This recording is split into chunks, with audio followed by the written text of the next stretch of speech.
మొదటి కొరింథీ 9:5 తక్కిన అపోస్తలుల వలెను ప్రభు యొక్క సహోదరుల వలెను కేఫా వలెను విశ్వాసురాలైన భార్యను వెంటబెట్టుకొని తిరుగుటకు మాకు అధికారము లేదా కదా. ఒకరి విశ్వాసులను దేవుడి మాటలు మన కొరకై దీవించిన గాక. ఒకరి విశ్వాసమును మనము చూచినప్పుడు మనం ఏం కావాలా చెప్పండి? ఉజ్జీవింపబడాలి, ప్రేరేపింపబడాలి. ఆసక్తి గల వారముగా ఒక పురుషున్నే ప్రభావితం చేసింది. ఎవరిని? పౌలుని కదా చేసింది. ఉదయకాలపు వేళ ఈ లేఖన భాగం, ఈ వచ్చిన భాగము ఘనత గల వచ్చిన భాగం. ఈ అధ్యాయమే నేను చెప్పాను కదా, కొరింథీ మొదటి పత్రికలో పాపాలు ఉన్నాయా లేదా? లోపాలు ఉన్నాయి. పాపాలు లోపాలు సరిదిద్దబడిన పత్రిక ఇది.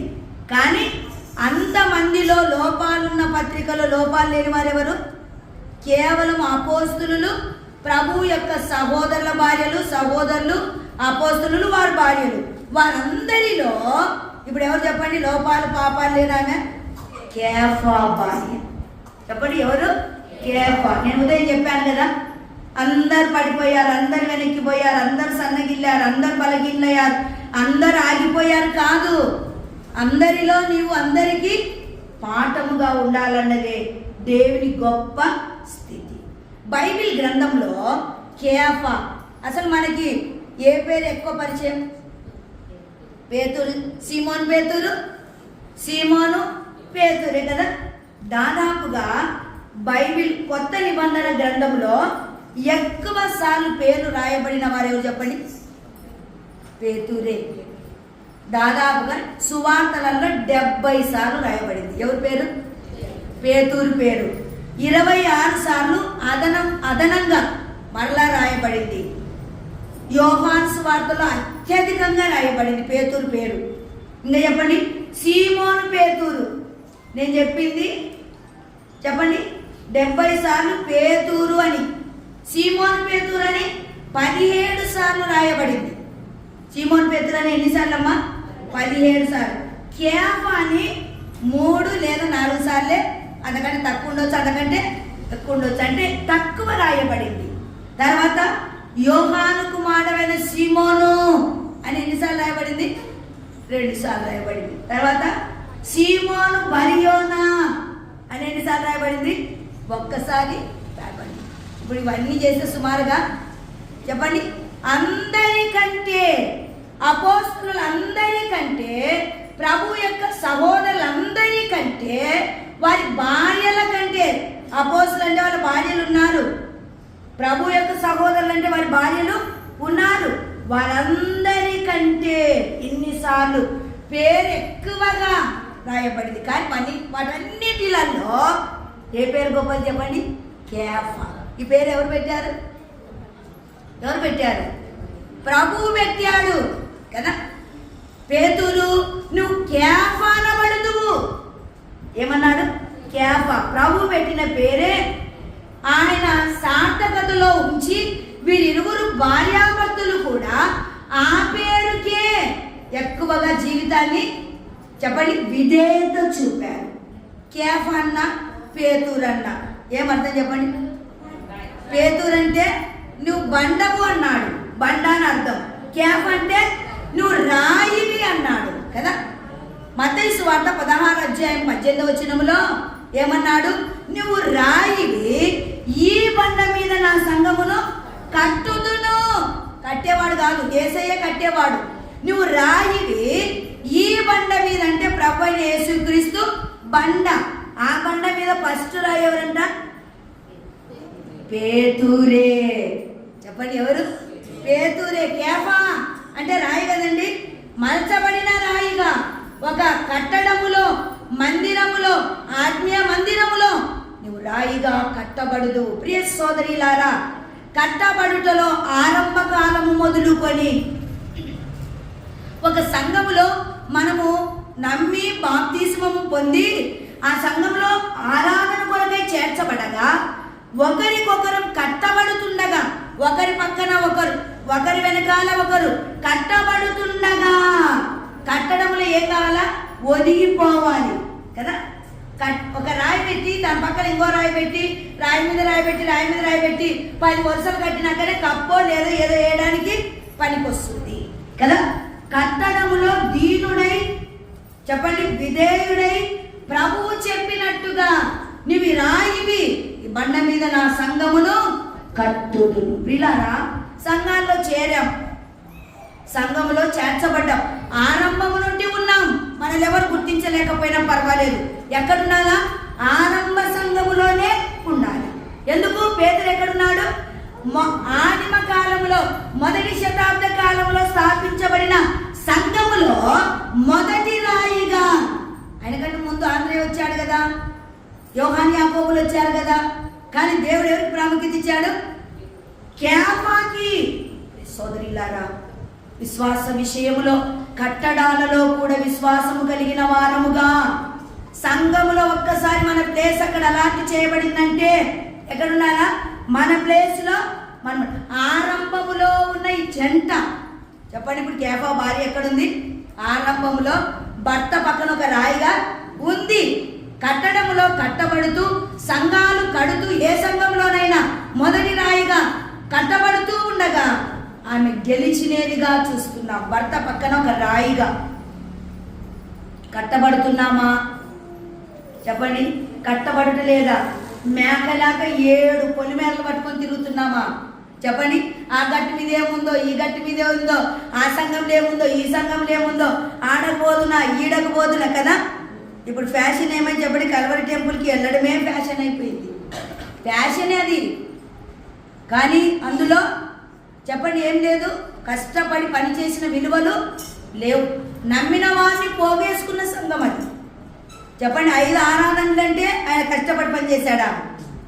దేశాల నుండి వచ్చిన వాళ్ళనల్లా విభజించి 5 ఆరాధనలు 10 ఆరాధనలు చేస్తున్నాడు.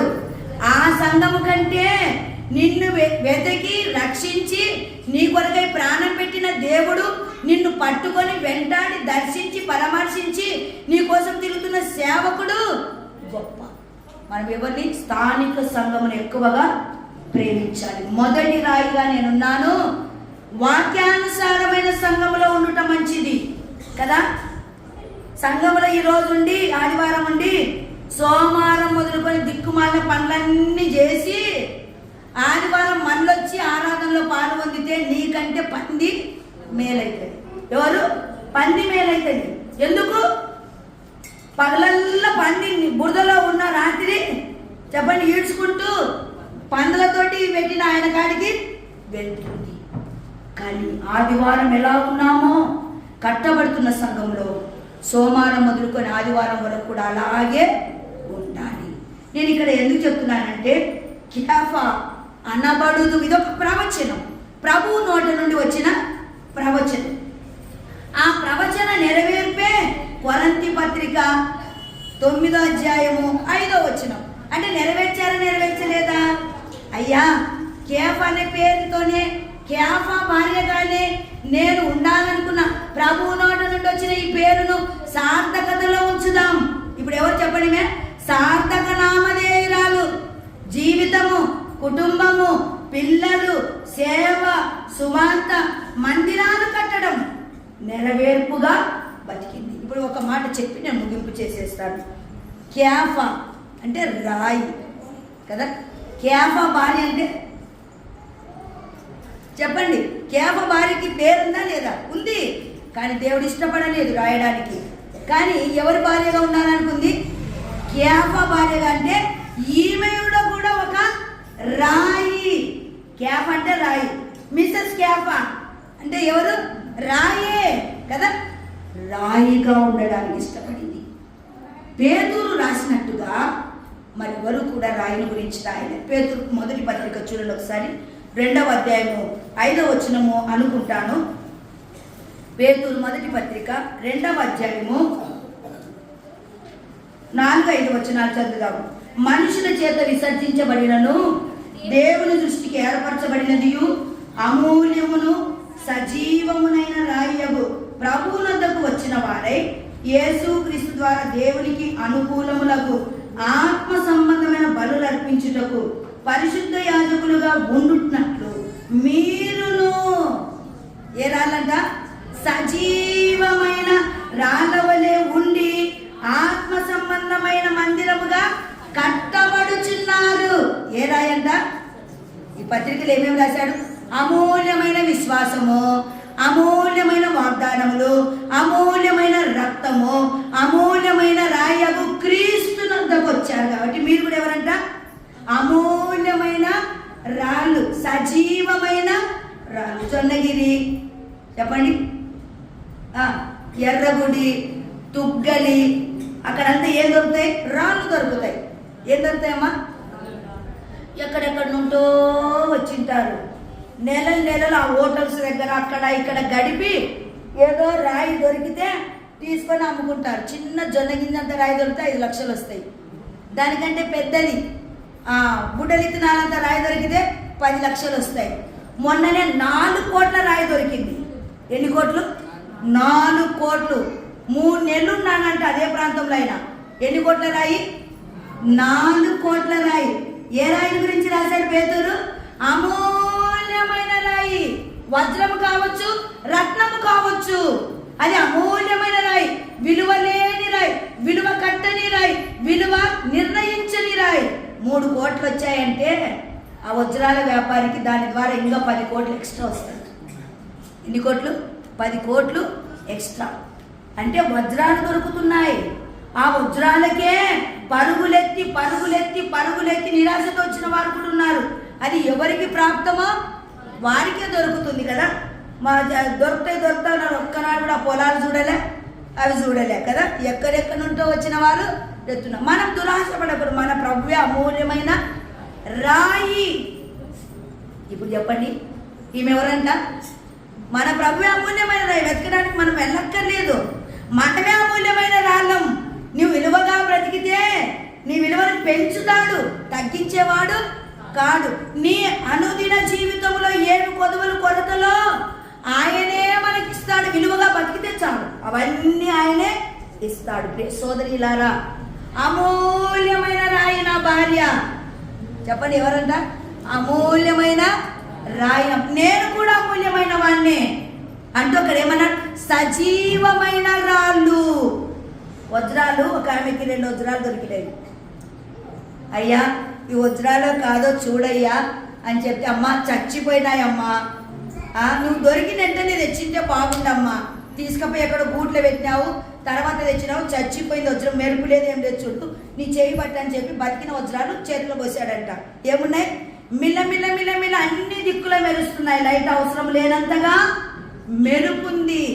చచ్చిన రాయి ఉన్న ఒకటే, లేకపోయినా ఒకటే. ఇంట్లో ఉన్న, బయట ఉన్న, భూమిలో ఉన్న, పసుల కింద తొక్కబడిన దానికి ఏమి లేదు, విలువ లేదు. చచ్చిన రాయి. సోదరిలారా, మనల్ని ఏం చేశాడంటే దేవుడు, ఆయన అమూల్యమైన రాయి, అమూల్యమైన రాయిగా కేఫాభారం చేశాడు. నేను అమూల్యమైన రాతిగానే ఉంటానయ్యా. కట్టడంలో ఉంటా, సేవలో ఉంటా, కష్టంలో ఉంటా, నష్టంలో ఉంటా, దుఃఖంలో ఉంటా, చెరసాలలో ఉంటా, కొరడా దెబ్బల్లో ఉంటా. చివరికి చావు హతసాక్షి అయ్యే వరకు అమూల్యమైన రాయి. చెప్పండి, అన్ని జీవితం అంతా పేతురు వెంట ఉంటే, చెప్పండి, కేఫా వెంట ఉంటే, ఈమె ఎవరు వెంట ఉందంట? కేఫా వెంట ఉంది. చావు నాడు మాత్రము కేఫా భార్య వెంట ఉన్నాడు. ఫస్ట్ హతసాక్షి అయింది ఎవరు చెప్పండి? భార్యనే. భార్య వెళ్తూ ఉంటే, బాధపడుతుంటే, అమ్మా బాధపడుతూ ఏడువదు, స్తుతి గీతము పాడుకుంటూ మరణశాల యుద్ధకు వెళ్ళు అని ఒక సోదరికి కూతురుకు చెప్పినట్టుగా చెప్పాడట. ఏది హతసాక్ష్యము? ఇంకెంత సేవ చేస్తున్నావు, ఈరోజు చనిపోతున్నా, అయినా ప్రభు నిర్ణయించాడులే అని బాధపడుతూ మదన పడుతూ పోతుంటే ఏమన్నాడు? అమ్మా ఏడవద్దు, దేవుడు నిన్ను ముందు పంపించాడు. ఎంత గొప్ప పదవి, ఎంత గొప్ప స్థానంలోకి వెళ్తున్నావు అని చెప్పి ఆమెను స్తుతి గీతము పాడుకుంటూ వెళ్ళమ్మా అన్నాడంట. ఇప్పుడు కేఫా భార్య వెనక ఎవరున్నారు? పేతురున్నాడు. జీవితం అంతా కేఫా వెనక ఎవరున్నారు? కేఫా భార్య ఉంది. ప్రియ సోదరులారా, ఈ లోకం అశాశ్వతం. బంగారు ఉన్నా లేకున్నా, ఫ్లాట్ ఉన్నా లేకున్నా, ఇల్లు ఉన్నా లేకున్నా, సంపద ఉన్నా లేకున్నా, పంట పండిన పండకపోయినా ఏ రాయిగా బతకాలమ్మా? అమూల్యమైన రాయి. నేనే ఒక వజ్రం అండి కదా. జకర్యా గ్రంథములో నా జనులు దేవుని కిరీటమందలి రత్నముల వలె పొదగబడ్డారు. ఏం చేయాలమ్మా? పొదగాలి. అది కిరీటంలోనైనా, సంఘములోనైనా, కుటుంబంలోనైనా అమూల్యమైన రాయిగా. గుణవతి అయిన భార్య దొరుకుట అరుదు. చెప్పండి. అట్టిది ముత్యము కంటే అమూల్యమైనది. మనకు బయట దొరికే ముత్యాలు కొద్దిగా విలువ తక్కువే. ఒరిజినల్ ముత్యము బంగారము కంటే విలువ. ఒరిజినల్ ముత్యము బంగారము కంటే విలువైనటివి. అందుకన్నాడు గుణవతి అయిన భార్య దొరుకుట అరుదు, అమూల్యమే. ఏమిటికంటే ముత్యము కంటే. సోదరిలారా, మనకు వచ్చేటువంటి సెకండ్స్, థర్డ్, ఫోర్త్ ముత్యాలు వచ్చేటివి, కానీ ఒరిజినల్ ముత్యము మనం కొనలేము. అందుకే అన్నాడు కదా, ఆయన వద్ద ఉన్న దానిని అమూల్యమైన ముత్యమును అమ్మి ఆ పొలమును కొన్నాడు. సంఘమనే పొలమును కొరటకై అమూల్యమైన సంపదను వదులుకున్నాడు. ప్రియ సోదరి, నువ్వు ముత్యము కంటే గొప్పదాను. యాకోబు ఎవరు చెప్పండి? అమూల్యమైన సజీవమైన రాయి. ఎప్పుడు చనిపోలే. ఇబ్బందున్నా, ఇరుకున్నా, కష్టమున్నా, నష్టమున్నా, ఆ వీధిలో ఉన్న వాళ్ళు కొట్టినా అయ్యను ఆమె ఓదార్చింది, ఆమెను అయ్యా ఓదార్చాడు.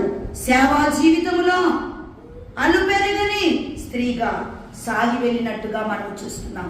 ప్రియ సోదరిలారా, నీ నా జీవితంలో భర్తతో ఎలా ఉన్నావు?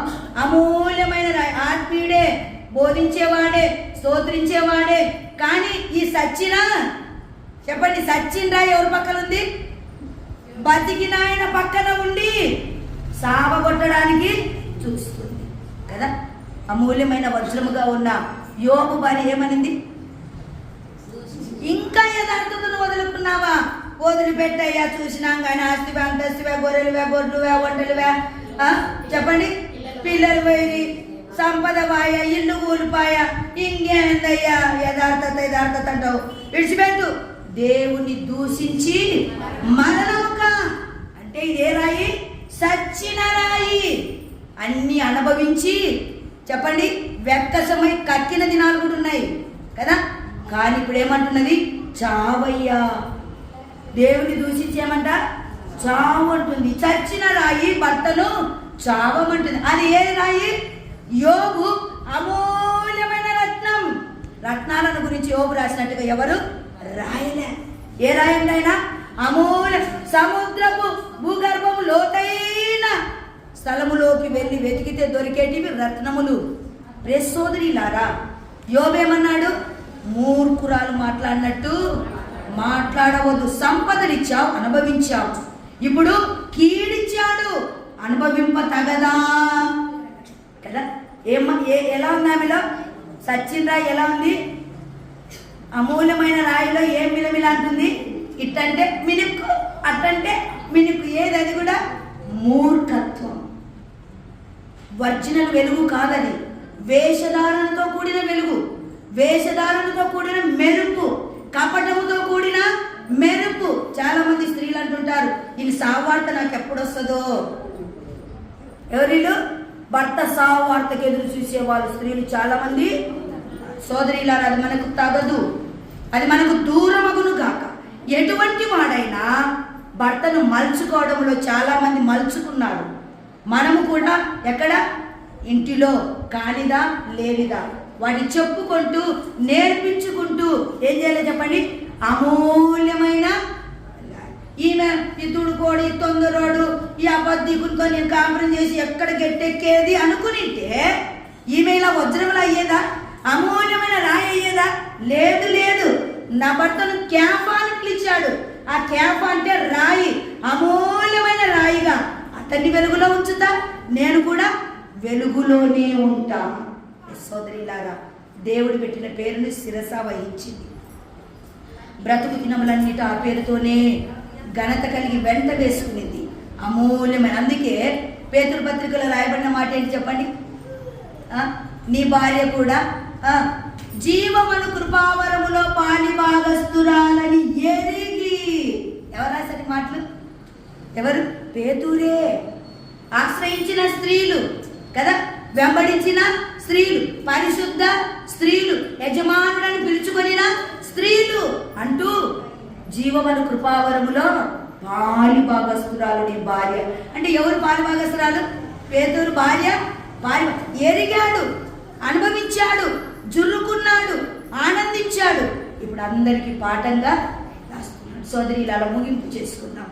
నీ నా జీవితంలో మనం ఏమవుతుందో చెప్పండి. ఏ రాయి మన పొద్దు లోకంలో దొరికేటివి?